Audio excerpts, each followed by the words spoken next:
this restoration of humanity. Because remember, Matthew's writing to the Jews, and they've got their Jewish pom-poms out there. They're like, yeah, give me the Jew. He's a Jew. Watch now, Romans. Watch him. He's a Jew. And Matthew's saying, yeah, he is. But he came from mankind to raise you guys above your Jewishness into your humanity. If you can be delivered from your religion and your Jewishness to experience the fullness of humanity, which is what you were talking about 2 weeks ago. This is what Matthew's on about. When he quotes Psalm 8, that psalm is not saying what a great nation, the Jewish nation is. And I'm not against, I'm trying to, this is where I think I confuse people. I'm not against that. I just can see it so clearly, as Matthew did. That wasn't his intent, was to esteem the Jewish nation, but to save mankind. For God so loved the world, not just the Jews. God so loved the world. He laid down his life for the world. If I be lifted up, I will draw the Jews. I will draw all men. I couldn't care less what religion they practice. I'll draw them. Matthew, on his Palm Sunday, he's throwing in what mankind desperately needs, which is to be restored, restoration. But he's trying to bring this message to humanity, not just to the Jews. It's kind of interesting because in the New Testament, if you compare the two scriptures, they're not the same. What David says in Psalm 8, what Jesus quotes, I guess he didn't know the Old Testament, what Jesus quotes in the New Testament is he doesn't say the same thing as David. He starts to say the same thing, out of the mouths of babes and sucklings. David talks about ordaining strength. Jesus says you have perfected praise, which to me, when he says perfected, that means to repair, to adjust, to complete. It's not the same word as perfect like we've talked about before. You have completed praise. And so I know about praise. We just did it for an hour and a half a bit earlier. That's not what he's talking about. This word praise, in the Old Testament, David says, out of the mouth of babes and sucklings, you have ordained strength to silence your enemies and all of that. Jesus says in the New Testament on Palm Sunday in Matthew, out of the mouth of babes, instead of saying you have ordained strength, he says you have perfected praise. So it's kind of like looking at the two. So yeah, I could sort of see the relationship. But what Jesus is actually doing is what Jesus does so well. He's not just quoting an Old Testament scripture. He's bringing it into a different context if we understand the words better. The word praise there means a story. Out of the mouths of babes and sucklings, you have completed the story. Now that sounds entirely different. So, not for anything, but we really didn't know how this thing was going to end, where we were going in the whole thing. But now, the story has been complete. All those questions about God in the Old Testament, why did he do this? What's this about? What's that about? It's like Jesus says, the story has been complete. Here I am for you. I love you. The complete story is right here in me. The part that's kind of funny about it is that it says out of the mouths of babes and sucklings. And it is referring to babies. It's not referring to little 2, 3, 4-year-old children. It's referring to babies. In fact, a suckling is one who is still being nursed, a nursing infant. Stop and think about it a moment. What is there about a nursing infant? How could a nursing infant, out of their mouths, complete the story? And I was thinking about that this last week. When a baby is on its mother's breast, it's still attached to the place it came from. And there is no separation at all. You show me someone who's walking with God that way, not an infancy baby, but there's nothing between them, totally attached, still totally in connection from the place they came from that woman, from that mother. And when they're on that breast, they are making a declaration of complete dependency. I am dead if you detach me. I'm a dead man. The picture is incredibly powerful, actually. And what Jesus is saying is those people who are so attached to me, who are so dependent on me, who basically suck the life out of me, and I love it. They're not ashamed of me. They trust me implicitly.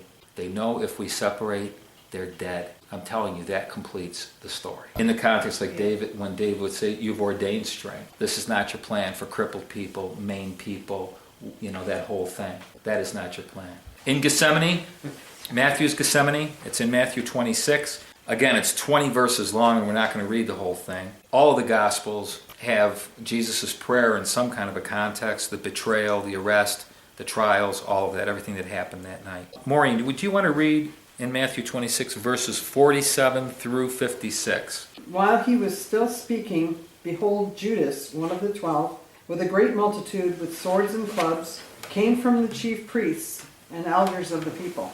Now his betrayer had given them a sign, saying, "Whomever I kiss, he is the one. Seize him." Immediately he went up to Jesus and said, "Greetings, Rabbi," and kissed him. But Jesus told him, "Friend, why have you come?" Then they came and laid hands on Jesus and took him. And suddenly one of those who were with Jesus stretched out his hand and drew his sword, struck the servant of the high priest, and cut off his ear. But Jesus said to him, "Put your sword in its place, for all who take the sword will perish by the sword. Or do you think that I cannot now pray to my Father, and he will provide me with more than 12 legions of angels? How then could the scriptures be fulfilled, that it must happen thus?" In that hour Jesus said to the multitudes, "Have you come out as against a robber with swords and clubs to take me?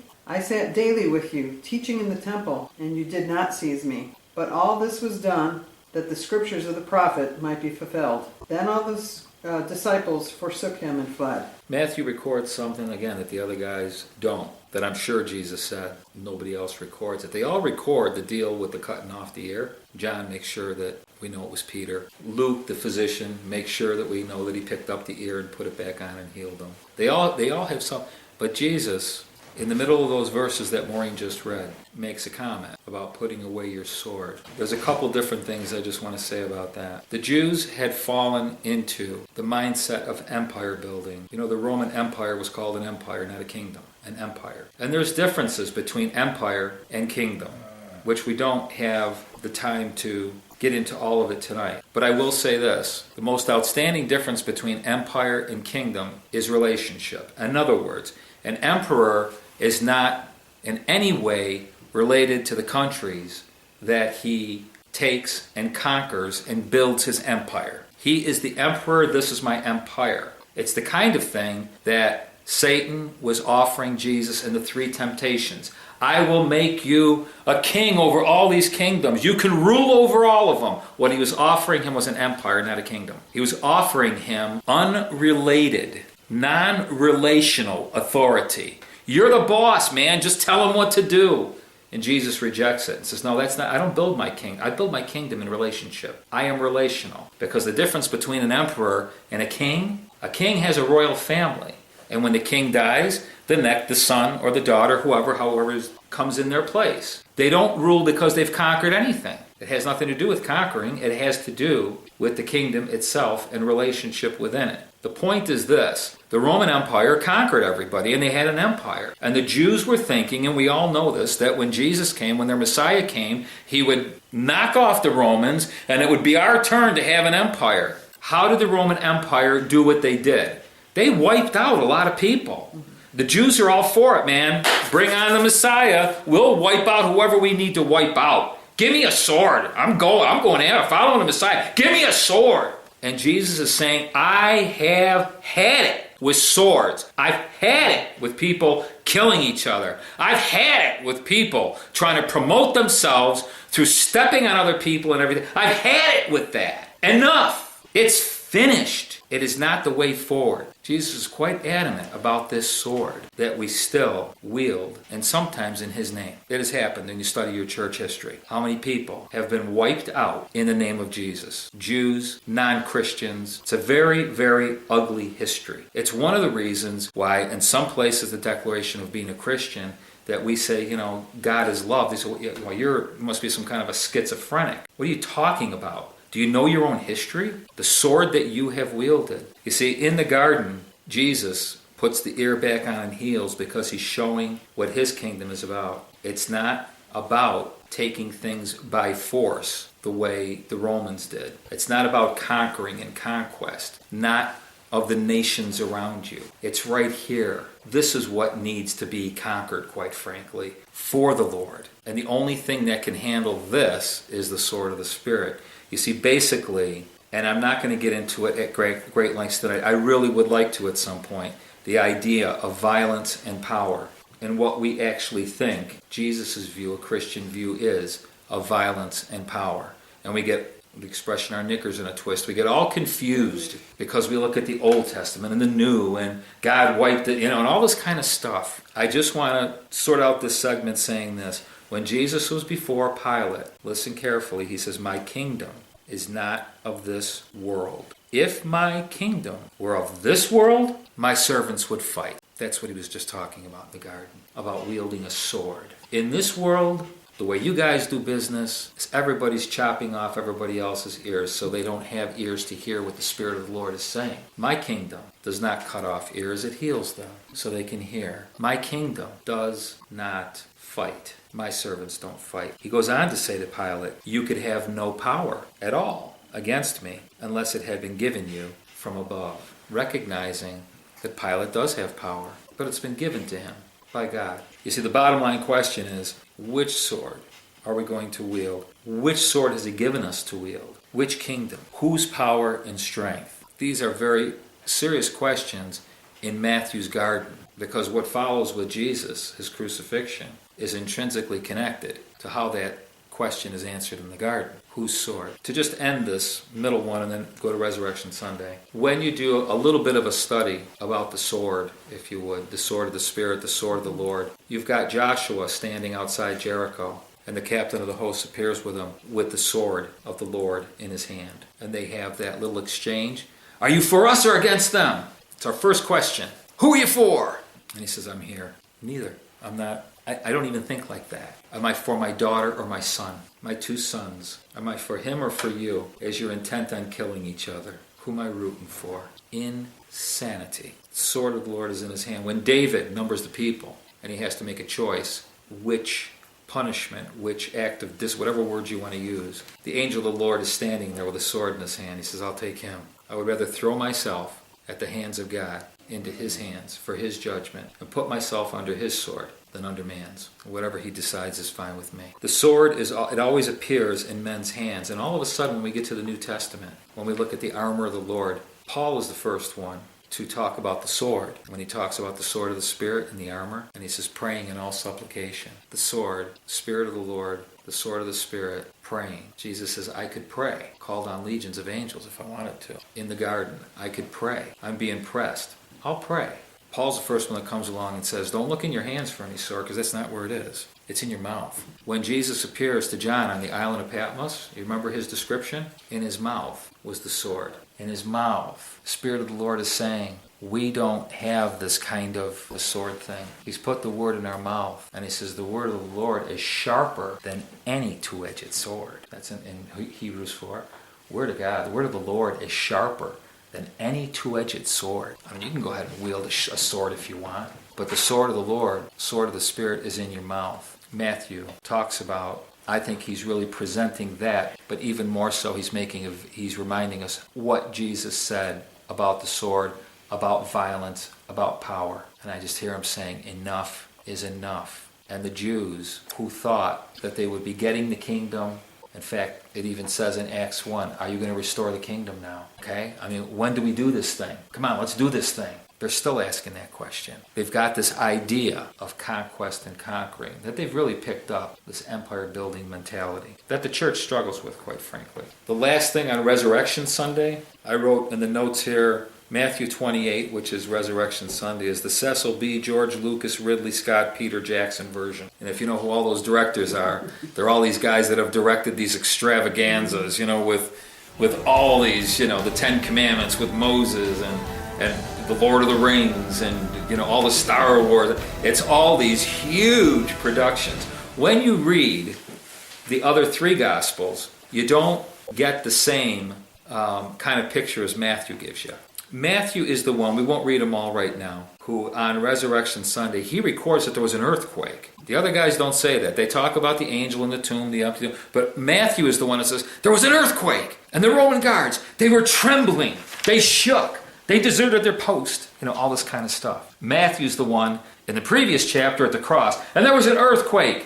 And the veil was rent. I mean, he's just like Cecil B. and full, Peter Jackson. He's got this whole, and there was this, and there was that. Oh, he's got this whole thing. I mean, you can just see this guy. He's like crazy man when he's writing. Remember, he follows Mark. Mark's about as deadpan as it comes. Well, they went to the tomb, and the angel was there, and he said, well, he's not here. You got to go back to Jerusalem.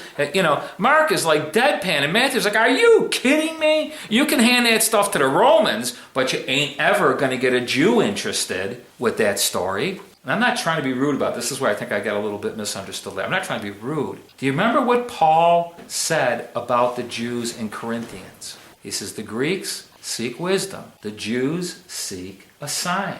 They were all through Matthew's gospel. The Jews are all over Jesus. We want a sign. We want a sign. We want a sign. So it's like, okay, so what do we want? The earth cracking? The skies all...